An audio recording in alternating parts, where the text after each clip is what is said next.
Hey YouTube, how's it going? Felix here. Today in this video I'm going to do a quick 3,500 mile update for my 2023 Hyundai Elantra Limited in intense blue. I've had this car for about 6 months now. I've covered about 3,500 miles, and I thought I'd just give you a quick update, just let you know how the car's been going, if I've got any problems with it, anything like that, and just tell you overall my ownership experience so far of this lovely, incredibly practical, incredibly fuel efficient Hyundai. So in short, the answer is no. I've had absolutely no problems whatsoever with my Hyundai Elantra. The car has been absolutely beautiful to me so far. It's had zero mechanical problems. It's going in very soon for its first service, which is included with the complimentary maintenance you get with these new Hyundais. And yeah, the car's been really lovely. The fuel economy, I've just been so impressed by the fuel economy on this new Hyundai Elantra with the Atkinson cycle 2-litre 4-cylinder engine it's got. I mean, it's definitely not the fastest car in the world, don't get me wrong, but it is so fuel efficient. I've been averaging 39.8 US miles per gallon in this car over the last 3,500 miles, which, you know, nearly 40 miles to the gallon with a traditional gas car, non-hybrid. That's amazing. I mean, it really begs the question why you would buy the hybrid, especially if you're in market for something like this with the Elantra. Why would you buy the hybrid? I mean, there's just no need. The gas is so fuel efficient. So let me jump in and let's just have a look at a couple of things on the interior. This is the beautiful Limited interior, by the way. I'm very glad I went with the Limited spec in the end. I think it's just a very nice car to sit in, super comfortable. The seats are beautiful. It's just gorgeous overall. So yeah, let's just zoom out and jump in. So here's the lovely interior. Yeah, a few things to note with the car. So absolutely no mechanical issues whatsoever.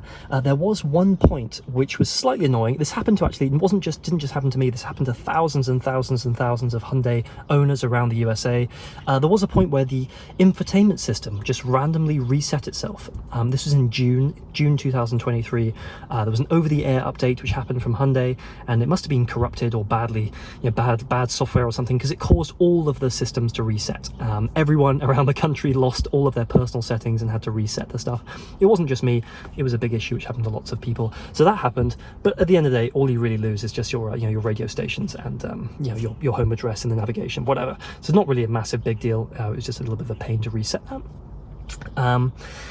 Other than that, other interesting things that have happened in my ownership experience. Well, I have noticed that this piece of plastic here, so this is the sort of the grab handle which separates the passenger and the driver. I have noticed it sort of squeaks and rattles a little bit. It's probably the most annoying thing about my Hyundai, actually, if I have to be honest. So every time I get into the car now, I sort of instinctively just grab this and give it like a little tug, and that stops it rattling and squeaking. It's just rattling and squeaking right up here. Yeah, slightly annoying, but overall the build quality on this Hyundai I'm so happy with. I think it's actually extremely nicely put together, this car, and just extremely nicely built overall. Yeah, apart from this little damn squeak here, but hopefully I'm thinking that over time it will just like work itself loose and it will squeak less. But yeah, other than that, I am so happy with the driver aids on the Limited here, the radar guided cruise control and the semi-autonomous driving. It's a lifesaver for me, especially in the area which I live in the northeast of the US, where there's so much traffic on the I-95. It is a real lifesaver. There you go, there's my mileage. I've covered 3,779 miles so far. Other than that, I'm going to show you in a separate video some of the modifications I've done to the car, so watch out for that video.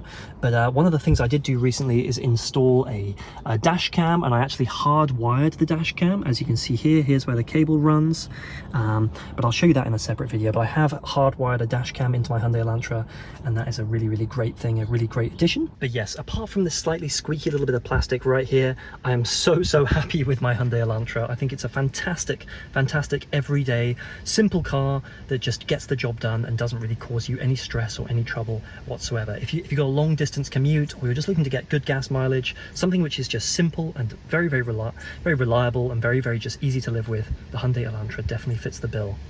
You may have seen recently there's a load of Hyundai thefts going around. People are stealing certain models of Hyundai and Kia.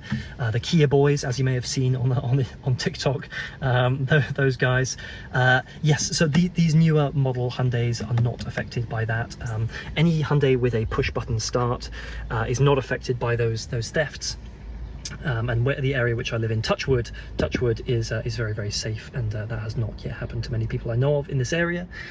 But yeah, I'm not too worried about that, and yeah, it's still not really much of a deterrent to buying one of these awesome Hyundais. Yeah, I'm just very, very happy with the car overall. If you're in the market for a super fuel efficient car, definitely consider it. I'll let you know in a future follow-up video in the next sort of 3,500 miles if anything interesting happens to my Hyundai. But for now, catch you later. Cheers.